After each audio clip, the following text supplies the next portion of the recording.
Hi everyone, नमस्कार।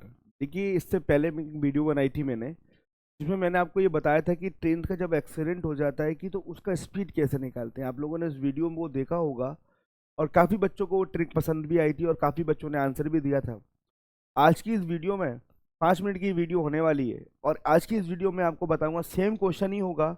अब मैं आपको बताऊंगा डिस्टेंस कैसे कैलकुलेट करेंगे ओनली 5 सेकंड में। यस फ्रेंड, आपने ठीक सुना और ठीक देखा कि 5 सेकंड के अंदर जो ट्रेन का एक्सीडेंट हो जाता है ना, ट्रेन जहां से लेकर जहां तक जाती है, कंप्लीट जर्नी जब करती है, डिस्टेंस कैसे कंप्लीट करेंगे। डिस्टेंस कंप्लीट करना, डिस्टेंस निकालना स्पीड से भी ज़्यादा आसान है। अच्छा, अब जो बच्चे पहली बार इस वीडियो को देख रहे हैं तो इससे पहले नीचे स्क्रॉल करिए, वीडियो सेक्शन में जाकर एक वीडियो आपकी होगी जिसमें मैंने आपको इसी प्रकार के क्वेश्चन में स्पीड निकालना बताया है।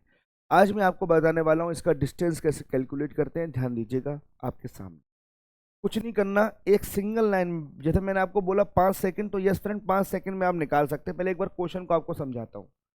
मान लीजिए एक ट्रेन स्टेशन ए से जा रही है, 120 किलोमीटर चलने के बाद दुर्घटनाग्रस्त हो गई, ठीक है ना। और अपनी स्पीड इतनी कर ली, उसने करने के बाद अपनी स्पीड 2/3 कर ली, 2/3 कर ली और 1 घंटे 30 मिनट देरी से पहुंची। यदि दुर्घटना 60 किलोमीटर आगे हुई होती तो केवल 60 मिनट देरी से पहुंची। ट्रेन की मूल गति क्या है? गति निकालना तो मैंने आपको बता दिया था। अब इस क्वेश्चन में मैं आपको डिस्टेंस निकालना बता रहा हूँ। इसके लिए छोटी सी एक पीपीटी लूंगा मैं। मान लीजिए ट्रेन, मान के चलिए स्टेशन ए से स्टेशन बी जा रही थी। ट्रेन स्टेशन ए से स्टेशन बी जा रही थी, मान लीजिए, है ना। पहले कितना किलोमीटर चलने के बाद, 120 किलोमीटर चलने के बाद ट्रेन का एक्सीडेंट हो गया। 120 किलोमीटर चल ली, मान के चलिए, पी पॉइंट पर आ गई, यहाँ पर ट्रेन का एक्सीडेंट हो गया। आपको कोई मतलब नहीं है, स्पीड उसने 2/3 कर ली ना, डिस्टेंस निकालने में कोई दिक्कत नहीं है। इसको यूज ही मत करो। आप ये देखो कितना लेट पहुंची ट्रेन। ट्रेन इसका मतलब कितना लेट पहुंची, 1 घंटे 30 मिनट का मतलब हो गया 1.5 घंटे ट्रेन ने लगाए, 1.5 घंटे ट्रेन ने लेट लगाए, ठीक है ना। अब क्वेश्चन ये बोला कि अगर ट्रेन का एक्सीडेंट 60 किलोमीटर और आगे हुआ होता, मतलब पी से और आगे 60, मतलब 60 किलोमीटर और चल रही होती, यहाँ पर क्यू पॉइंट पर हुआ होता, तो यहाँ से लेकर यहाँ तक, यहाँ से लेकर यहाँ तक सेकंड केस में कितना लेट है गाइस? सेकंड केस में कितना लेट है वो? 60 मिनट का मतलब हो गया 1 घंटा, है ना। 1 घंटा लेट है, 1 घंटा।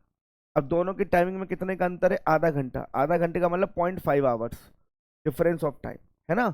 अब मेरी बात समझना जितने भी प्यारे बच्चे, बस यही पॉइंट आपको एक चीज समझनी है। पहले केस में पी पॉइंट पर एक्सीडेंट हुआ, पहले केस में तो यहां से लेकर यहां तक की दूरी कवर करने में 1.5 घंटा लेट है। सेकंड केस में क्यू पॉइंट पर एक्सीडेंट हुआ था, तो यहां से लेकर यहां तक की दूरी कवर करने में 1 घंटा लेट है। गाइस एक चीज बताइए, आपको ए से लेकर बी तक का दूरी चाहिए। एक टुकड़ा 120 किलोमीटर का आपको पता है, 60 किलोमीटर का एक टुकड़ा आपको पता है। केवल अगर आप ये डिस्टेंस निकाल लो क्यू से लेकर बी तक का, अगर आप केवल क्यू से लेकर बी तक का दूरी पता कर लो तो तीनों को जोड़कर टोटल डिस्टेंस आएगा। तो ये बताइए कितने, आपको देखना टाइम में कितने का फर्क आ रहा है। पहले केस में 1.5 घंटा लेट, दूसरे केस में 1 घंटा लेट, आधे घंटे का फर्क आया। ये आधे घंटे का फर्क क्यों आया, बस इसको ही आपको समझना होगा। पहले केस में ट्रेन 1.5 घंटे लेट है, दूसरे केस में ट्रेन 1 घंटा लेट है, आधे घंटे पहले पहुंची। मतलब डिफरेंस ऑफ टाइम क्या है? आधे घंटे का लेट का फर्क है। आधा घंटा 0.5 आवर का फर्क आया, क्यों? इस 60 किलोमीटर के चक्कर में, क्योंकि ट्रेन का एक्सीडेंट पी पॉइंट पर ना होकर क्यू पॉइंट पर हुआ होता तो आधे घंटे का फर्क आ जाएगा।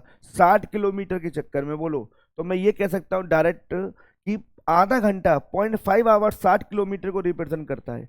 आप अब आप ये देखो, आपको कहाँ से लेकर कहाँ तक की दूरी निकालनी है। सर मुझे निकालनी है क्यू से लेकर पी तक की दूरी। तो ये बताओ, क्यू से लेकर बी तक की दूरी निकालनी है, क्योंकि दो टुकड़े तो आपको पता है, 120 और 60। तो ये बताओ यहाँ से लेकर यहाँ तक ट्रेन कितना लेट है? 1 घंटा। तो ये बताओ, बस कुछ नहीं करना, बहुत ही सरल है। ये बताओ मुझे आप, आधा घंटा 60 किलोमीटर को रिप्रेजेंट करेगा तो 1 घंटा कितने किलोमीटर को रिप्रेजेंट करेगा? बताइए। ये जैसे इसका डबल ही तो है, डबल, आधे का डबल 1, तो इसका भी डबल कर दीजिए बच्चों, तो ये आ जाएगा 120। तो यहाँ पर बेटा इसका मतलब ये 120 जो आया ना, ये यहाँ से लेकर यहाँ तक की दूरी आ गई 120। काम खत्म। समझ में आया? ठीक है। अब इनको जोड़ लीजिए, 120 120 240, 240 और टोटल दूरी कितनी हो गई यहाँ पर?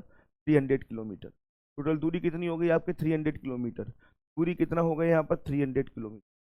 This is the right answer of this particular question. ठीक है, this is the right answer of this particular question मेरे प्यारे बच्चों। आइए इस टाइप का क्वेश्चन एक और करेंगे ना, और चीजें समझ में आएंगी। और वीडियो को दोबारा देखना अगर समझ में नहीं आया तो, बहुत ही सरल था। इस क्वेश्चन एक बार और देखते हैं। देखिए, एक ट्रेन, बहुत ध्यान से देखिएगा, एक ट्रेन 720 किलोमीटर की दूरी कवर एक ट्रेन ए से 720 किलोमीटर दूरी पर एक दुर्घटनाग्रस्त हो गई। मान के चलिए, इधर देखिए बेटा, क्वेश्चन नंबर 2। मान के चलिए सामने देखिए मेरे प्यारे बच्चों, जितने भी स्टूडेंट है क्लास के अंदर, मान लीजिए ट्रेन ए से बी स्टेशन जा रही है। कितने किलोमीटर दुर्घटनाग्रस्त हो गए? 720 चलने में, 720 किलोमीटर चल चुकी है ना, 720 किलोमीटर। अब पी पॉइंट पर दुर्घटनाग्रस्त हो गई, तो कितने घंटे लेट पहुंची? लेट से मतलब है 4.5 घंटे लेट पहुंची।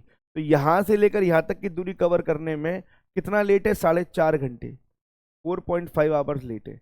अब क्वेश्चन नेक्स्ट क्या कह रहा है? अगर 120 किलोमीटर की दूरी आगे हुआ होता एक्सीडेंट तो 4 ही घंटे लेट पहुंचती। मतलब अगर 120 किलोमीटर आगे हुआ होता एक्सीडेंट, मतलब क्यू पॉइंट पे हुआ होता, तो यहां से लेकर यहां तक कितना लेट पहुंचती? 4 घंटे लेट पहुंचती। कितने टाइम अंतर है? कितने घंटे का अंतर है सर? आधे 0.5 घंटे का अंतर है। तो आधे घंटे का अंतर क्यों आ रहा है, पहले ये बताओ। आधे घंटे का अंतर आ रहा है 120 किलोमीटर के चक्कर में, ठीक है। आधा घंटा ये 120 किलोमीटर को रिप्रेजेंट करता है। अब आपको कहां से लेकर कहां तक का टुकड़ा निकालना है? आपको क्यू से लेकर बी तक का टुकड़ा निकालना है दोस्त, है ना। तो ये बताओ, ये क्यू से लेकर बी तक ट्रेन 4 घंटे लेट है ना, तो आपको 4 घंटे की वैल्यू निकालनी है, 4 घंटे की बस। तो ये बताओ, आधा घंटा बराबर 120 किलोमीटर है, तो 4 घंटे बराबर ये इसका कितना गुना होगा? 8 गुना। यहाँ पे भी 8 गुना कर दीजिए, 12×8 = 96, तो 60 किलोमीटर।